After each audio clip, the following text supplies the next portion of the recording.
Continue to.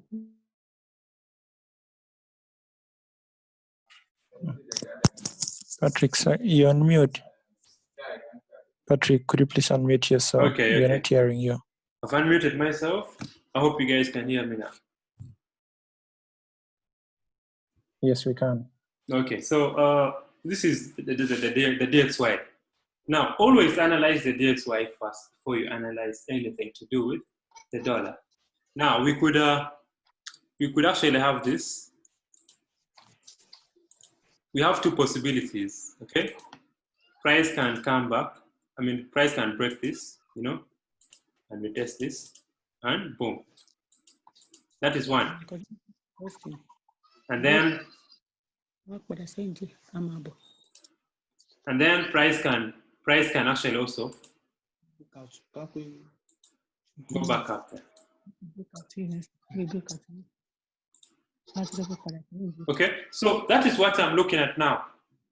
We are supposed to look at how price is going to be. Supposed to look at how price is going to be reacting around these levels. We had a rejection here, came, touched up, came down, touched it, we went up. Now we are coming back here. So let's do what we call kill short. Let's do what is called kill short. Now, we're going to be looking at this few weeks, this last few weeks. And our focus now, since we are already having our sentiment as bullish, we're going to be looking at this week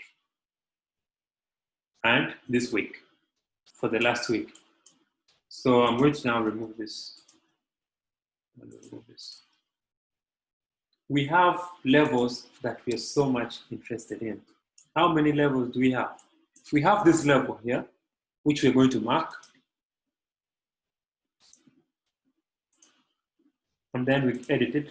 So this is going to be 94.7. That is the level that we are looking at. Now we have another level, which is this one. This is a wick, and this is a wick. So this is another level, which is that 95.8. Let me first do this. Off. 95.8, and this is where we're looking at. Now, as the market opens, we're going to be looking at how price is going to be reacting around this.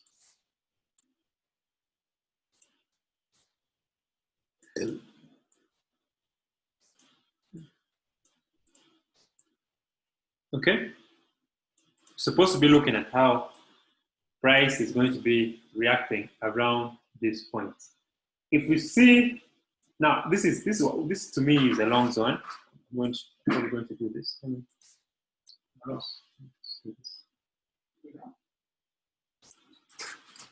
Hello. Now this is a long zone. I can maybe use this. Okay, it's a long zone.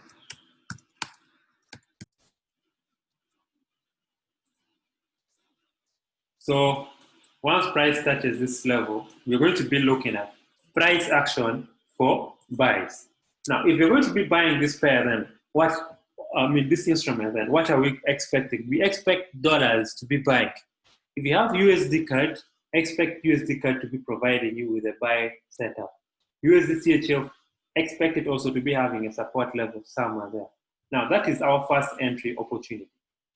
If price breaks this level and continues down, then we're going to be focusing on 94.7. So you have two levels.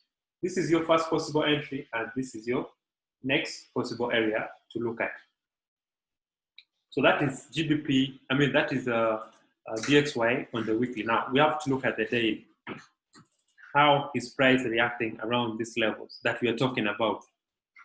How is price reacting? Now, look. Price came here, rejected this zone, went up. Now it has come back for the second time.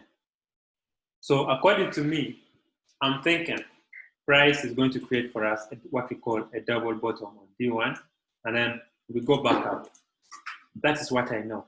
Now, if price fails to break that level, I mean, if price breaks that level, then we still have opportunities of looking at what the market is going to be doing around this level before we go up.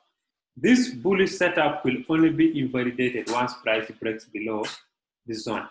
Once price breaks below this zone, there I'm going to give up and say, you know, we're going to continue bearish on the DXY, and hence that technically means most of the USD pairs will be bearish. For that case, Euro USD will go up, GBP USD will go up, USD CAD will go down, USD JPY, I mean USD CHF will go down, NZD USD will go up. So now, the easiest pair to trade in relation to the DXY is always going to be the Euro USD. So it's going to be Euro USD and probably USD, CHF, or USD CAD. Now, they should be providing you with a similar setup. If it's not a similar setup, since you have support, you're supposed to be able to see support on those pairs. So now we're going to start with Euro USD.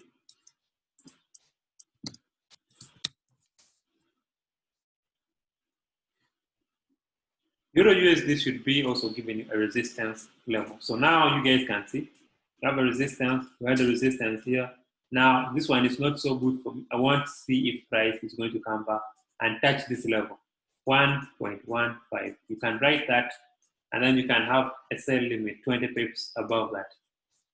Sell limit at 1.152.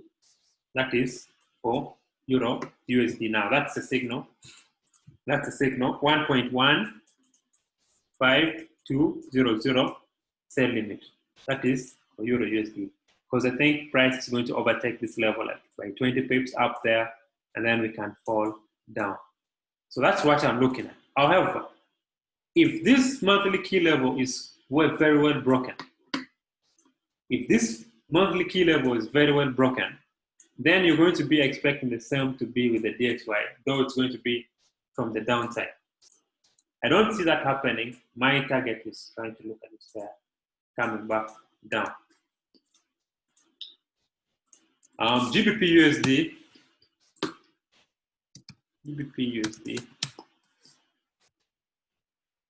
Probably you guys might be seeing the same thing. Now we have a trend line on GBP USD. Price touch this level. Price touch here again. Price touch here. Now it's coming back. So I really think we are in for this. I'm quite bearish for this pair. And now what do we have to look at? We really have to zoom this in and look at why do you think price is failing to break above 1.26? Why do you think price is failing to break above? You can see that for the last few days.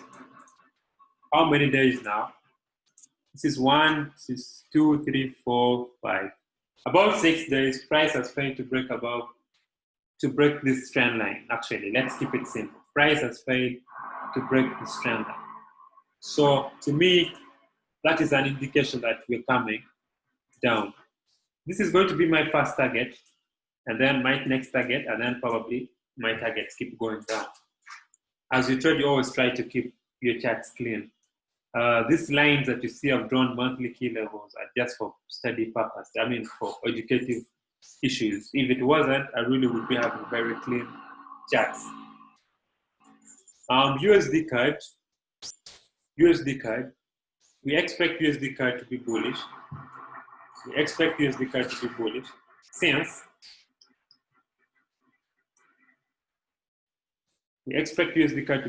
Since we are bullish on the dollar. Now, what do we look at here? For those of you who did not take this trade, you already missed it, because the best entry for this trade was supposed to be here. Sorry about the noise around me. We have some people drilling some office space rooms down here, so you have to forgive me for that. Now, we are already like 70, 80 pips in profits. But those of you who did not take this trade, I want you guys to be very, very relaxed and wait for price to touch 1.37. Like, let me edit this.